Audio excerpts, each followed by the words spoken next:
ஸ்ரீ மகான் ராஜகோபால் சித்தரையா கோவில் நாவற்குளத்தில் இருக்கிறது. மிக நீண்ட தெளிவில்லாத பாதை, முட்செடிகள், மணல் நிறைந்த ஒற்றையடை பாதை என தனித்தீவில் இருப்பது போல் இருக்கிறது ஐயாவின் கோவில். ஒரு கட்டத்தில் வழி தெரியாமல் தடுமாறி நின்றபோது திடீரென கேட்ட மணியோசையில் நாங்கள் திகைத்து போனோம். உண்மையில் உடல் சிலித்து போனது. மணியோசை கேட்ட திசையில் சென்று கோவிலை அடைந்தால் அவ்வளவு கூட்டம். உண்மையில் நாங்கள் எதிர்பார்க்கவில்லை.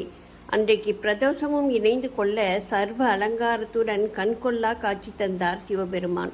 கண்ணீர் வழிய மெய் உருகி வழிபாடு நடத்திய பின் சித்தர் ஐயா அவர்களின் சமாதி உள்ள இடத்திற்கு சென்றோம்.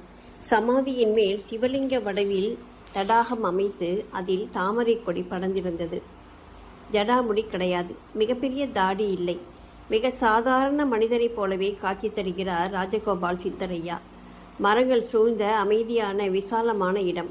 மிகப்பெரிய அண்டாக்களில் சமையல் தயாராகி கொண்டிருக்கிறது. மக்கள் பெருந்திரளாக வந்து கொண்டே இருக்கிறார்கள்.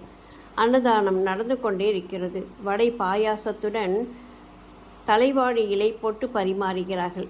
வந்திருக்கும் மக்கள் அனைவரும் சித்தரையாவின் மகிமையை பற்றி பேசிக்கொண்டே இருக்கிறார்கள். எதை நாடி செல்லுகிறோமோ அதை அமைதியாக நிறைவேற்றி தருவார் எங்கள் ஐயா என்ற நம்பிக்கையின் உச்சத்தை அங்கே காண முடிகிறது. புதுவை ஒரு ஆன்மீக பூமி. எண்ணற்ற சித்தர்கள் இங்கே வாழ்ந்திருக்கிறார்கள் என்பதை நாம் அறிவோம். 10 வருடத்திற்கு முன்பு வரை இவரை பார்த்தவர்கள் இருக்கிறார்கள் என்பதை அறியும் போது பிரமிப்பாக இருக்கிறது.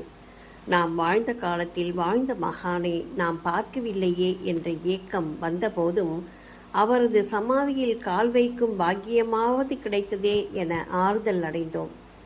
மனதார அவரை வேண்டி விடைபெற்று வீட்டிற்கு வந்து சேர்ந்தோம்.